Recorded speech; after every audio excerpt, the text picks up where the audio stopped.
Hello, hello, bakunzi b'Imuhira Studio, ladies and gentlemen, uyu ni njyewe nk'uko musanzwe munsi kandi mukamenya ko ntabandi njyenyine muri iyi party ya story, mba ndi kumwe na Bukuru. Bukuru, umeze gute? Ni sawa kabisa, tumeze neza turashima Imana. Okay. Reka tubaramutse mwebwe mwese mukurikirana ibiganiro byacu. Story y'ubushize se mwayumvishije gute, mwayakiriye gute? Kandi dukeneye n'ibitekerezo byanyu, abagiye baduhoza ibyiyumviro.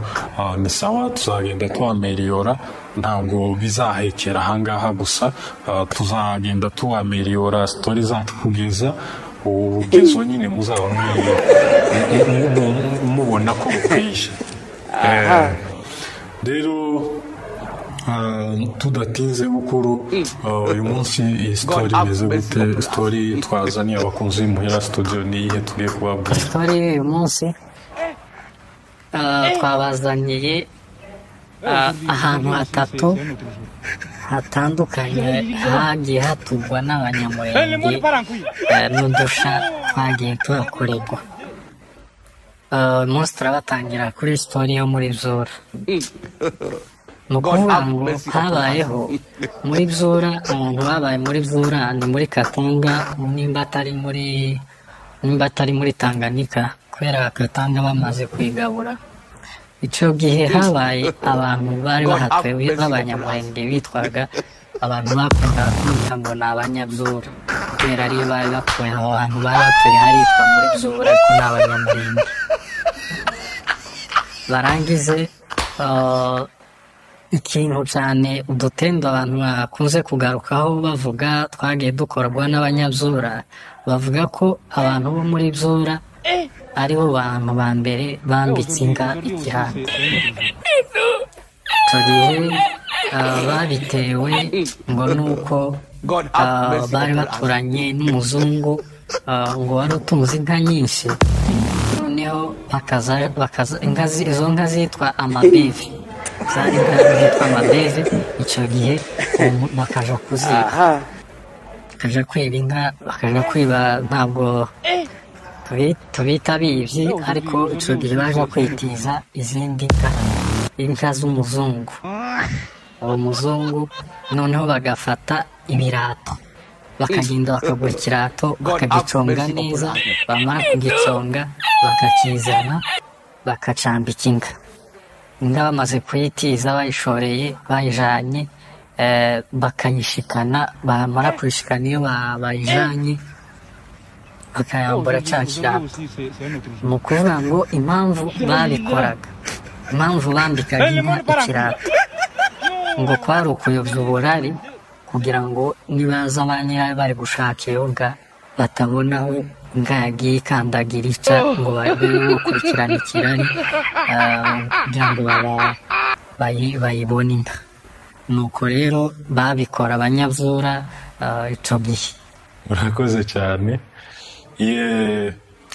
Nkuko abibabwiye, umva ni story ziri funny, ubungubu nizo turi kwibandaho cyane, ariko ntabwo ariko bizahora. Tuzagenda tubazanira story nyinshi zigiye zitandukanye nkuko twabibabwiye, ariko kuri ubu ngubu iyi story twabahitiyemo niyo yarababwiye.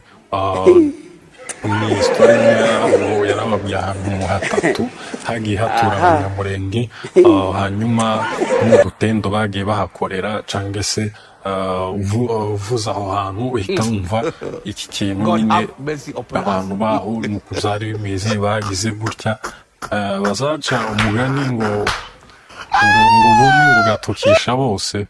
Urashobora gukora ikintu kimwe uri wo mu karere runaka, cyangwa se muri province runaka, cyangwa se uri wo mu Mibunda ugakora ikintu kitirirwa Abanyamibunda bose, wakora ikintu uri wo mu Minembwe kitirirwa Abanyaminembwe bose. Ntabwo story y'uyu munsi turi buze kuvuga ngo ni abantu bose baho hantu bahatuye ko niko byagenze, oya ntabwo ariko. Reka naje mbabwire story, tubwiye story y'Abanyabyura. Ni ukuvuga ngo tugiye kuri story y'udusha twagiye turanga abantu batandukanye. Tuzi ko abanyaminembwe nibo bantu ba mbere badutanze, mvuze ngo badutanze cyangwa se batanze abandi bari batuye ahandi batari abanyaminembwe kubona moto. Ubundi moto mu Kinyamurenge bayita ngo ni Suzuki.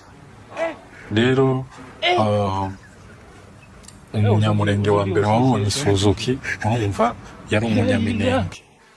Suzuki yatangiye gushika mu Minembwe.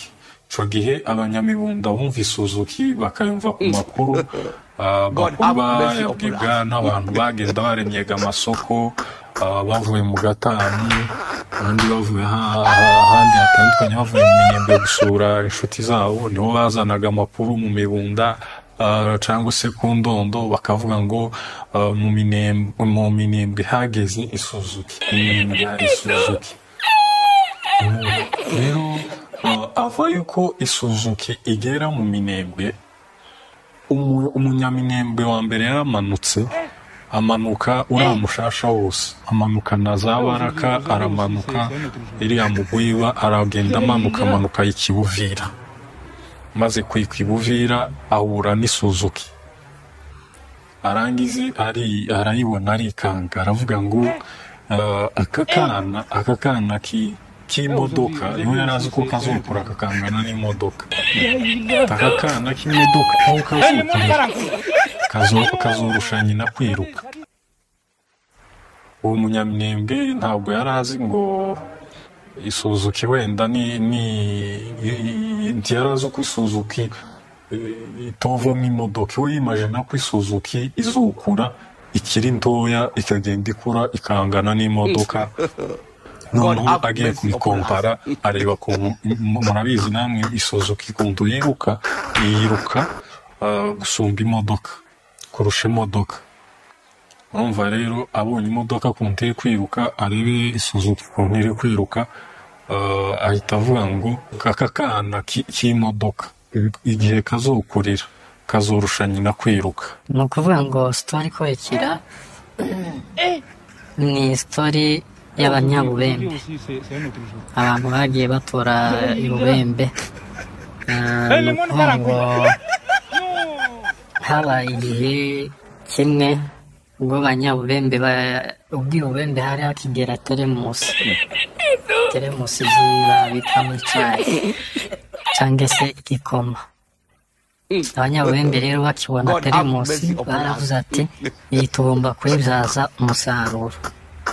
Ngo barangize igihe barayifata bayikoresha utuzi twinshi tugiye dutandukanye. Urumva ko teremusi akazi ifite ari akazi ko kubika icyayi no kubika igikoma kugira ngo bigume bishushe, ariko ibo baravuze ati tugomba kuyikoresha n'indi mirimo irenze iyi ngiyi iri gukora. Bagira inama, bahita bavuga ati kugira ngo n'imboga ntizikaza zikonja, nimba umuntu yazibikiye, nimba umugore yabikiye imboga umugabo, hari igihe umugabo yaza isahani zo gushusha zari zitaraza, hari igihe umugabo yaza agasanga imboga zaboze. Noneho kugira ngo umugore asubire agenda aje gushusha imboga bikamugora, ahita yigira inama yo kuvuga ngo iyi teremusi ntawayibikamo izi mboga, cyane cyane bari bakunda imboga zitwa igitiga. Igitiga hari imboga ziva ku mateke. Iki gitiga ntawugenda akaza kibika muri teremusi kugira ngo kiza gikomeza gishuhe, n'igihe umugabo azira asanga imboga zigishushe. Nuko rero teremusi bayongeye akandi kazi, baravuga ati reka tubikore gutyo turebe.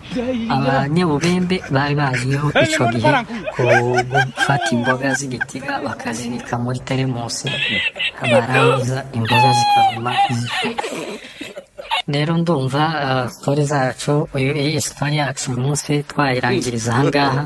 Ubutaha tuzabazanira ejo, muzabona iyindi story. Mukomeze mutubwire muri commentaire.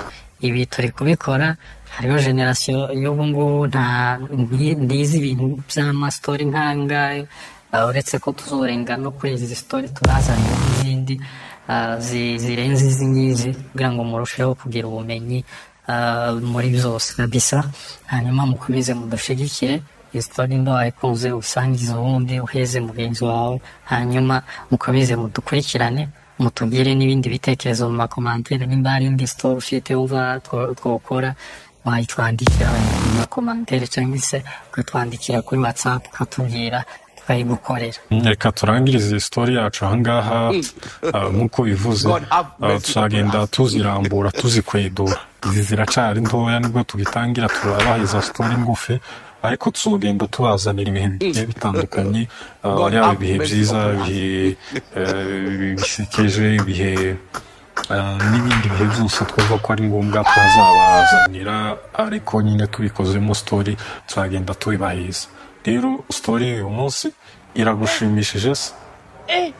Nimba igushimishije sangiza iyo video abandi, ukore subscribe, ukore share, hanyuma mukomeze mudushigikire. Story zacu ni iza buri munsi, ni izakagaruka. Ejo tuzabazanira iyindi story havuye iyi ngiyi. Mwakoze cyane.